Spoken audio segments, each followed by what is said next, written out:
Chapter 1: Why is it so difficult to be happy? For centuries, philosophers have wondered how to find happiness. Buddha cast aside his worldly possessions in the hopes of becoming happier. Ancient Greek philosophers debated and wrote treatises on the nature of happiness. But which ideas are useful to our own lives? Jonathan Haidt tackles this question in the happiness hypothesis.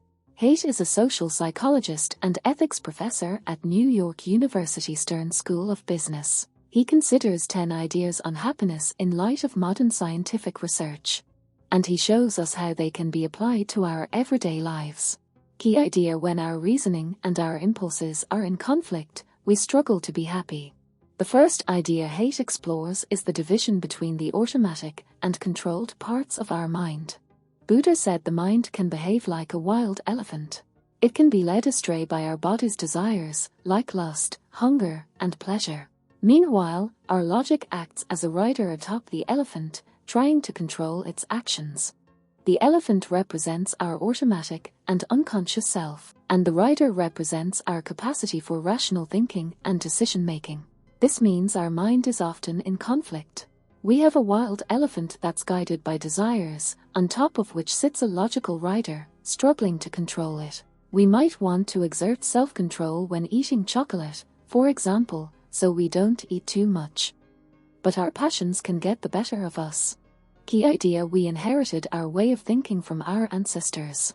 Modern science explains why the elephant and the rider are at odds. As mammals grew larger and diversified in behavior, their minds grew larger too. They developed a new layer of neural tissue called the neocortex.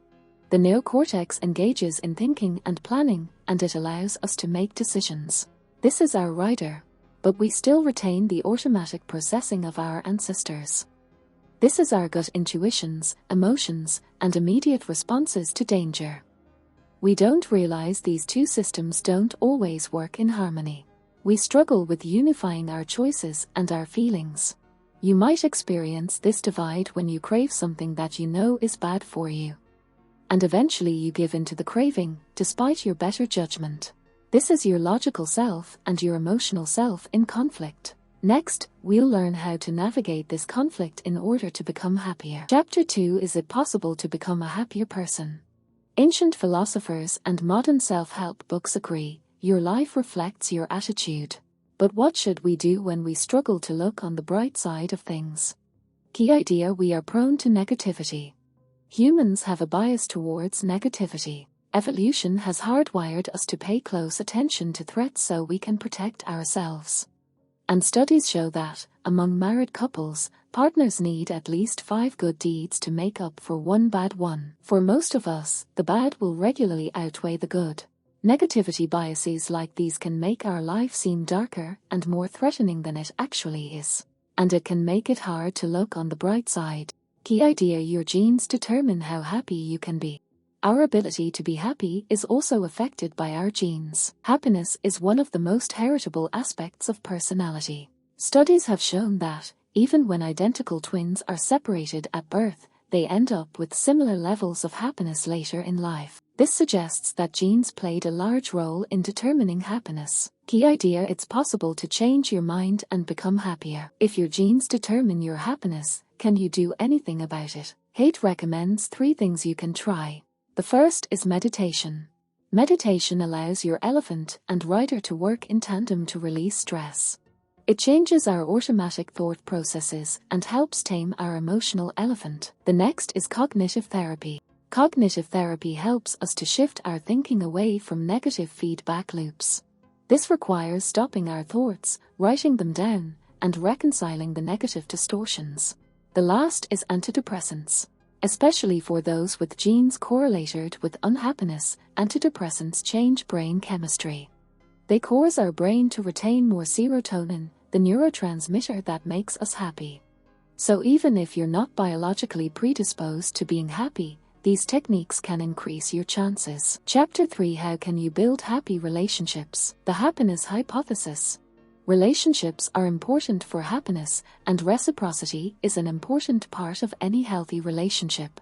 We're programmed to build trust through giving and receiving. So how does reciprocity affect our everyday interactions? Key idea: humans rely on reciprocity to build trust. Robert Cialdini, a psychologist at Arizona State, conducted an experiment where he sent Christmas cards to strangers. He found that a surprising amount of recipients sent him a card in return. Cialdini sees reciprocity as a biological reflex. Like other animals, humans rely on reciprocity to trust each other. If you do something for me, then I'll do something for you. We're conditioned to play tit for tat. This permits us to form cooperative relationships with strangers.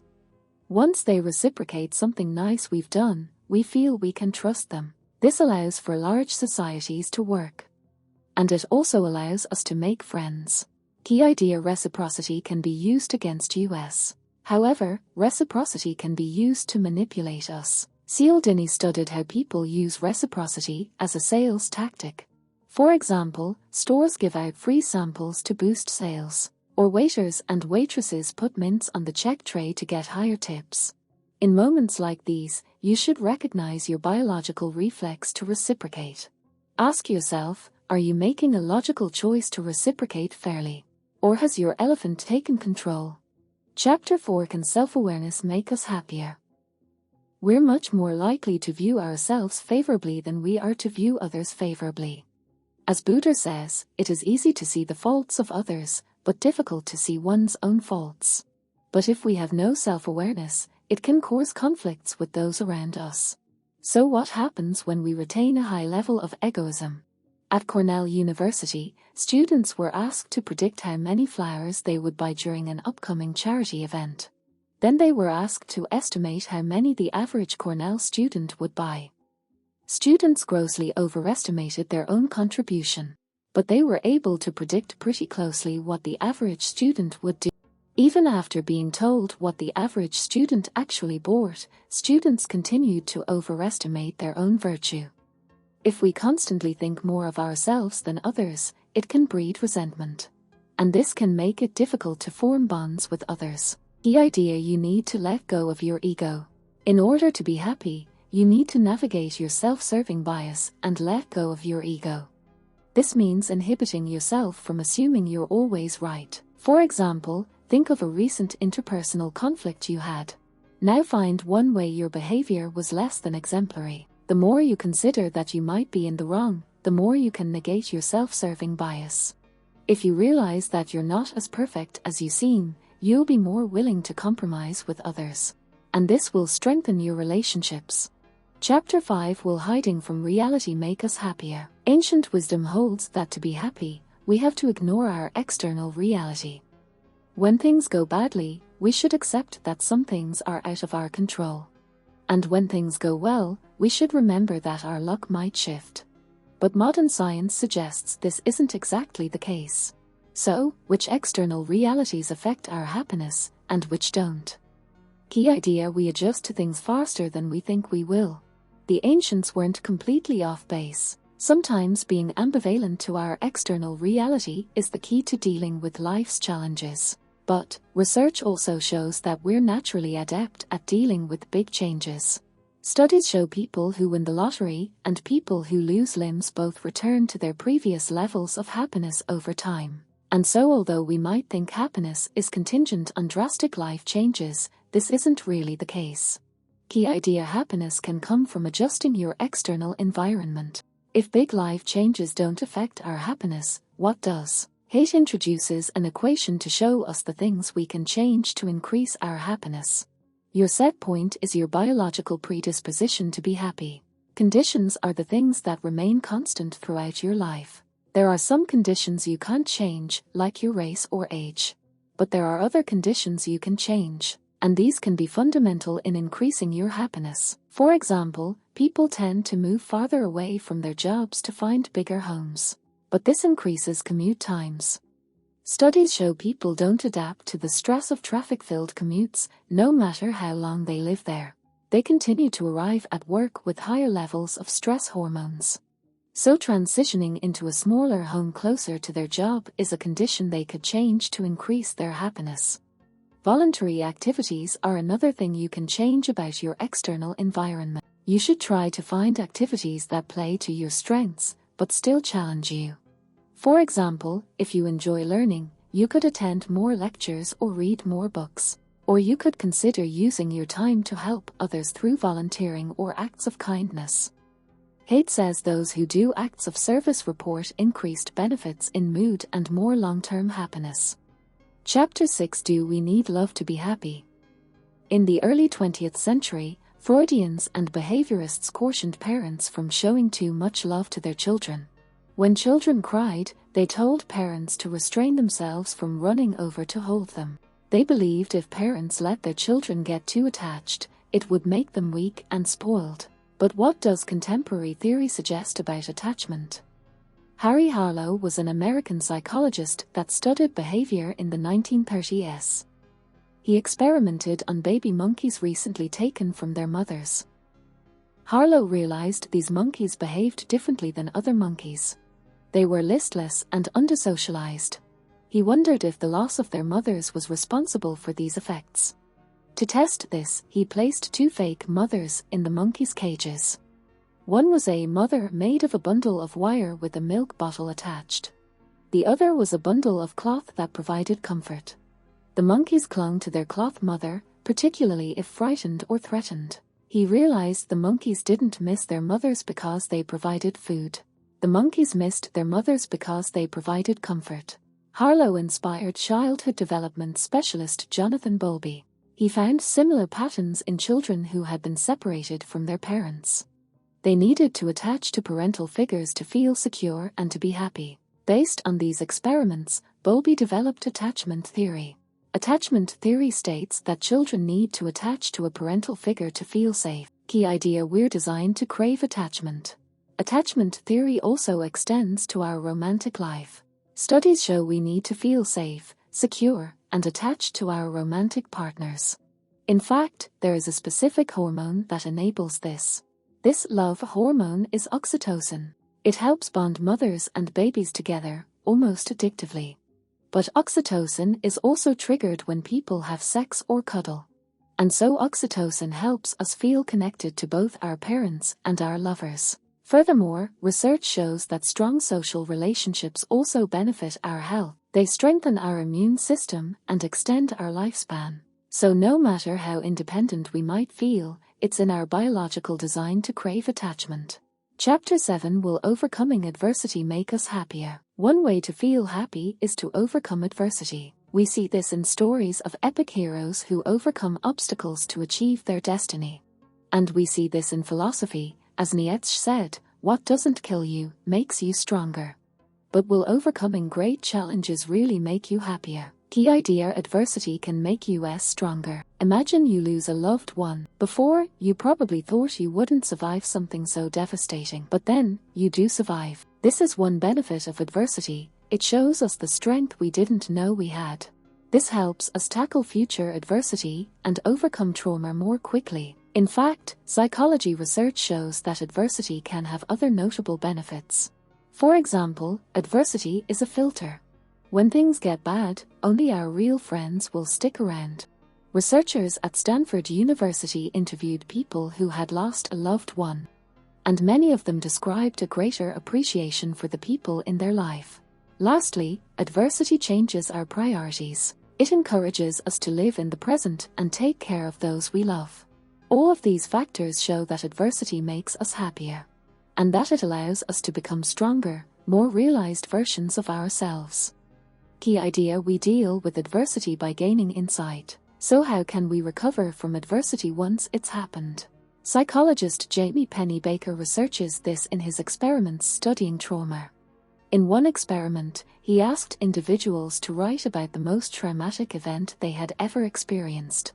These participants were required to write about this traumatic event for 4 consecutive days. Some people gained deep insight through this process. Those people reported less negative emotions and didn't require as many doctor visits in the coming year. Pennebaker had other people do emotional activities, like dancing, to let off steam. But these didn't reap comparable benefits. Pennebaker realized that to recover from adversity, people need to make sense of it. Only once we assign a narrative to the rough patches of our lives can we understand them better and move on. Chapter 8: Will a virtuous life make you happier? Virtue is a key tenet of ancient Greek philosophy. But the ancient Greek philosophers didn't see virtue as doing things like giving to the poor or repressing sexual desires. They saw virtue as a chance to achieve happiness by becoming your best self. How can we develop our virtue to become happier people? Key idea: if you focus on your strengths, you'll be happier. So how does virtue apply to happiness today? For a long time, psychology focused on what people did wrong and tried to figure out how to fix it. Positive psychology was developed to focus on what people do right and how to encourage it. In the spirit of the ancient Greeks, positive psychologists also saw virtue as a way to become happier people. They collected many lists of virtues, from the Bible to the Boy Scout handbook. And they created a complete list of the virtues people could strive towards. This consisted of 6 overall virtues: wisdom, courage, humanity, justice, temperance, and transcendence. So how do we bring these virtues into our everyday lives? Each virtue can be developed by relying on our strengths. Let's say you consider one of your strengths to be curiosity. This strength can help you achieve the virtue of wisdom. You can commit to activities that harness your strength of curiosity, like attending lectures or reading books. Because these activities rely on your natural strength, you'll enjoy doing them. Key idea: you can train your virtue through consistent practice. Positive psychology encourages us to work on our strengths, not our weaknesses. Haidt discusses an unorthodox assignment he gave in his positive psychology class. He told his students to become better people and prove it. One student of his struggled to forgive. To overcome this, she drew on her strength of loving. Whenever she found herself blaming someone who had hurt her, she forced herself to think of a positive memory of that person. She was able to trigger a flash of affection and develop stronger empathy for them. Exercises like these eventually became habits and allowed her to achieve forgiveness. And once she became more forgiving, she felt happier in her everyday life. Chapter 9: Can divinity make you happier? Divinity is our connection to something beyond the ordinary. No matter how religious we are, all humans react to divinity. But is there a way for divinity to make us happier? Key idea: divinity is a universal emotion. Religious historian Mircea Eliade studies divinity. He says the perception of sacredness is a universal, human trait. For example, all religions have similar structural components. They have sacred places, like temples or shrines. They have sacred times, like holy days, or sunrises, or solstices. And they have activities, like prayer, or special dancing. These aspects of religion allow them to communicate with things that are otherworldly or pure. And in fact, Eliade argues that even non-religious individuals have reverence for the sacred. They might hold particular reverence for the place they were born or the place they had their first kiss. This means they distinguish between these places and their ordinary life. Key idea: divinity makes us happy. We have a specific emotional reaction when we experience divinity. Haidt calls this emotion elevation. People describe elevation as an uplifting feeling that is warm or pleasant. Haidt conducted experiments to discover why divinity makes us feel happy. He thought oxytocin, the love hormone, might be playing a role. And so to test this, Haidt and his students brought in 45 lactating women and their babies to the lab. Oxytocin triggers mothers to release milk and encourages them to nurse. So Haidt had half the women watch an elevating video from the Oprah show. And the other half watched comedians. Those who watched the elevating video produced more milk and nursed their children afterwards. This confirmed that oxytocin plays a role in how we feel during elevation. And because this hormone makes us feel loved and connected, it also makes us feel happy. Chapter 10: What is the meaning of life? Every great philosopher, theologian, and biologist has wondered what is the meaning of life. But this question can imply 2 different things. First, why do we exist? And second, how can we find meaning and a sense of purpose while we live? The former cannot be answered definitively. But the other question is worth considering: how can we lead a purposeful and happier life? Key idea: we need to connect to things outside of ourselves. Chapter 5 showed us that love and attachment are integral to finding happiness. The stronger our connections with those around us, the happier and more secure we are. But we also require another type of connection to be happy: purpose. Harry Harlow saw this in the 1930s while he was studying monkeys. He discovered they enjoyed completing tasks and solving puzzles merely for the fun of it. In 1959, Harvard psychologist Robert White realized Harlow had caught onto something. Mammals have a basic drive to make things happen. We can see this in the lethargy that retired or fired people experience when they have nothing to do. People need to feel competent and purposeful in their day-to-day lives to feel happy. By connecting with people and projects, we reap meaning from things external to ourselves. Key idea: there are ways to derive more satisfaction from our work life. In modern society, finding purpose often comes from work. Some see work as a way to make money or as a chance to advance in their career. But if we reframe our work as intrinsically fulfilling, it will help us feel happier. There are steps you can take to get more satisfaction from your work life. For example, you can engage your strengths. Strengths are things like creativity, leadership, or kindness. Choose work that allows you to use your strengths every day. And if you can't pick what you do, reframe your job. Consider a New York University study that investigated job satisfaction among hospital workers. One might assume that those with the lowest paying or least traditionally impressive jobs would be the unhappiest. But researchers spoke to janitors who found their work incredibly fulfilling. The janitors saw themselves as part of a team that helped heal people. And so they saw how they were contributing to something with a larger purpose. If we can reframe our jobs with a larger purpose in mind, we can become happier people.